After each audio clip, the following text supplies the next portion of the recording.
माता की, भारत माता की। कार्यक्रम में उपस्थित राजस्थान के आदरणीय मुख्यमंत्री श्रीमान अशोक गहलोत जी, मध्य प्रदेश के गवर्नर और आदिवासी समाज के बहुत बड़े नेता श्री मंगूभाई पटेल, गुजरात के मुख्यमंत्री श्री भूपेंद्र भाई पटेल, मध्य प्रदेश के मुख्यमंत्री श्रीमान शिवराज सिंह जी चौहान, मंत्री परिषद के मेरे सहयोगी श्री फग्गन सिंह कुलस्ते जी, श्री अर्जुन मेघवाल जी,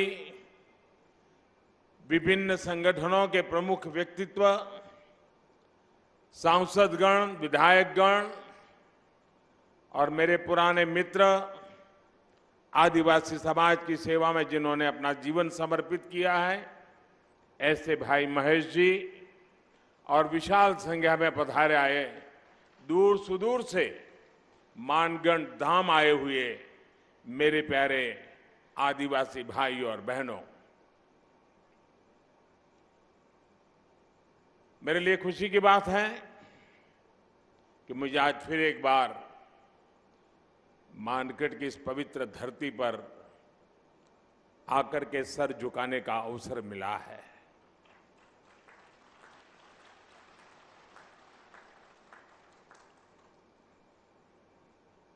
मुख्यमंत्री के नाते अशोक जी और हम साथ साथ काम करते रहे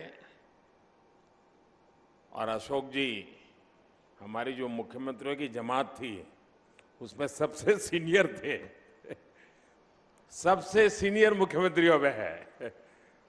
और अभी भी हम जो मंच पे बैठे हैं उसमें भी अशोक जी सीनियर मुख्यमंत्रियों में से एक है। तो उनका यहां आना, इस कार्यक्रम में उपस्थित रहना, साथियों, आजादी के अमृत महोत्सव में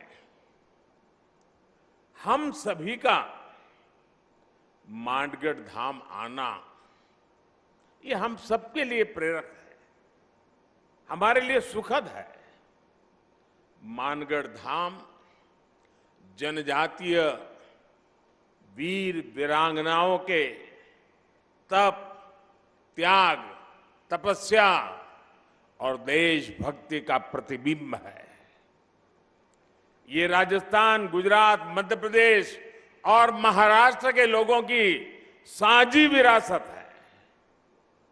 परसों यानी 30 अक्टूबर को गोविंद गुरु जी की पुण्यतिथि थी। मैं सभी देशवासियों की तरफ से गोविंद गुरु जी को पुनः श्रद्धांजलि अर्पित करता हूं।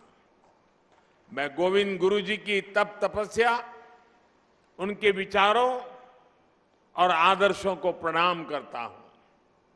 भाई और बहनों, गुजरात का मुख्यमंत्री रहते हुए मानगढ़ का जो क्षेत्र गुजरात में पड़ता है, मुझे उसकी सेवा का सौभाग्य मिला था। उसी क्षेत्र में गोविंद गुरु ने अपने जीवन के अंतिम वर्ष भी बिताए थे।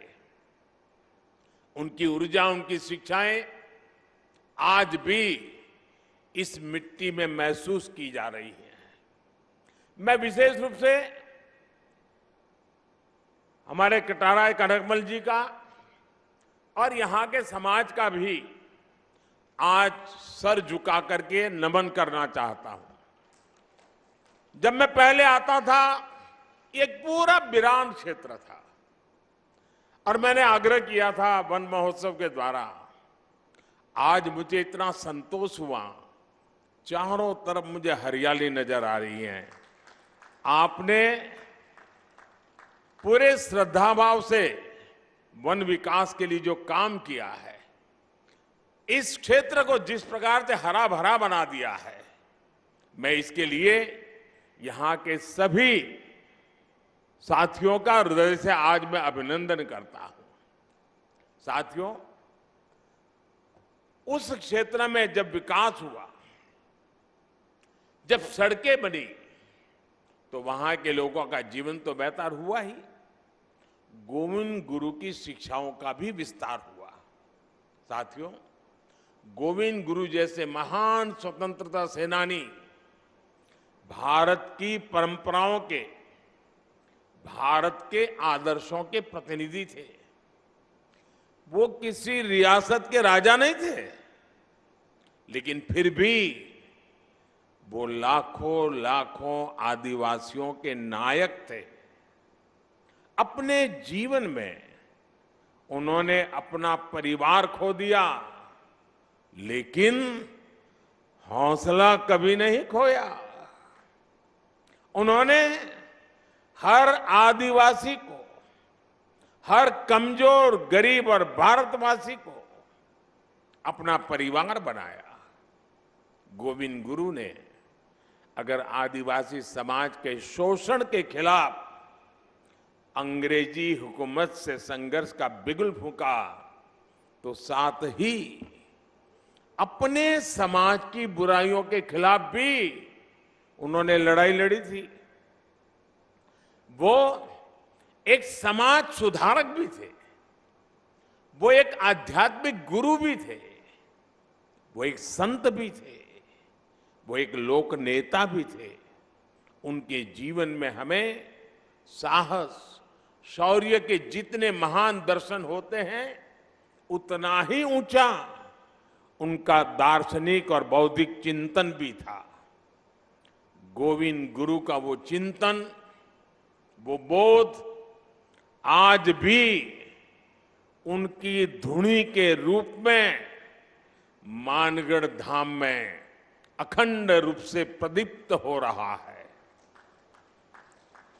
और उनकी संप सभा, देखिए शब्द भी कितना मार्मिक है। संप सभा, समाज के हर तबके में संप भाव पैदा हो, इसलिए उन्होंने संप सभा के आदर्श आज भी एकजुटता, प्रेम और भाईचारा की प्रेरणा दे रहे हैं। उनके भगत अनुयायी आज भी भारत की आध्यात्मिकता को आगे बढ़ा रहे हैं। साथियों, 17 नवंबर 1913 को मानगढ़ में जो नरसंहार हुआ, वो अंग्रेजी हुकूमत की क्रूरता की पराकाष्ठा थी। एक और आजादी में निष्ठा रखने वाले भोले भाले आदिवासी भाई बहन, तो दूसरी ओर दुनिया को गुलाम बनाने की सोच। मानगढ़ की इस पहाड़ी पर अंग्रेजी हुकूमत ने 1,500 से ज्यादा युवाओं, बुजुर्गों, महिलाओं को घेर करके उन्हें मौत के घाट उतार दिया। आप कल्पना कर सकते हैं, एक साथ 1,500 से ज्यादा लोगों की जघन्य हत्या करने का पाप किया गया। दुर्भाग्य से आदिवासी समाज के इस संघर्ष और बलिदान को आजादी के बाद लिखे गए इतिहास में जो जगह मिलनी चाहिए थी, वो नहीं मिली। आजादी के अमृत महोत्सव में आज देश उस कमी को पूरा कर रहा है। आज देश उस दशकों पहले की भूल को सुधार रहा है। साथियों, भारत का अतीत, भारत का इतिहास, भारत का वर्तमान और भारत का भविष्य आदिवासी समाज के बिना पूरा नहीं होता। हमारी आजादी की लड़ाई का भी पग पग इतिहास का पन्ना पन्ना आदिवासी वीरता से भरा पड़ा है। 1857 की क्रांति से भी पहले विदेशी हुकूमत के खिलाफ आदिवासी समाज ने संग्राम का बिगुल फूंका था। 1780, आप सोचिए 1857 से भी पहले 1780 में संथाल में तिलका मांझी के नेतृत्व में दामिन सत्याग्रह लड़ा गया था, दामिन संग्राम लड़ा गया था। 1830-32 में बुधु भगत के नेतृत्व में देश लरका आंदोलन का गवाह बना। 1855 में आजादी की यही ज्वाला सिद्धू कान्हा क्रांति के रूप में जल उठी। इसी तरह भगवान बिरसा मुंडा ने लाखों आदिवासियों में क्रांति की ज्वाला प्रज्वलित की। वो बहुत कम आयु में चले गए, लेकिन उनकी ऊर्जा, उनकी देशभक्ति और उनका हौसला ताना भगत आंदोलन जैसी क्रांतियों का आधार बना। साथियों, गुलामी के शुरुआती सदियों से लेकर 20वीं सदी तक आप ऐसा कोई भी कालखंड नहीं देखेंगे जब आदिवासी समाज ने स्वाधीनता संग्राम की मशाल को थामे न रखा हो। आंध्र प्रदेश में अल्लूरी सीताराम राजू गारू के नेतृत्व में आदिवासी समाज ने रंपा क्रांति को एक नई धार दे दी थी। और राजस्थान की ये धरती तो उससे भी बहुत पहले ही आदिवासी समाज की देशभक्ति की गवाह रही है। इसी धरती पर हमारे आदिवासी भाई बहन महाराणा प्रताप के साथ उनकी ताकत बनकर के खड़े हुए थे। साथियों, हम आदिवासी समाज के बलिदानों के ऋणी हैं, हम उनके योगदान के ऋणी हैं। इस समाज के इसने प्रकृति से लेकर पर्यावरण तक, संस्कृति से लेकर परंपराओं तक भारत के चरित्र को सहेजा और संजोया है। आज समय है कि देश इस ऋण के लिए, इस योगदान के लिए आदिवासी समाज की सेवा कर उनका धन्यवाद करे।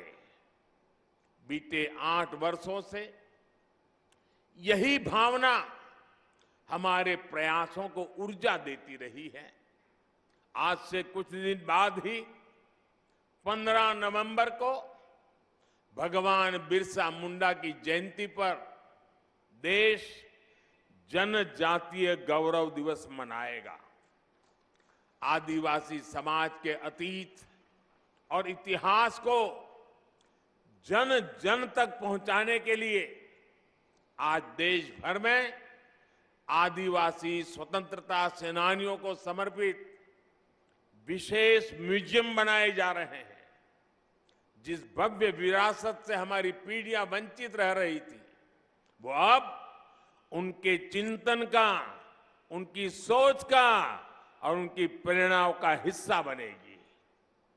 भाइयों बहनों, देश में आदिवासी समाज का विस्तार और उसकी भूमिका इतनी बड़ी है कि हमें उसके लिए समर्पित भाव से काम करने की जरूरत है।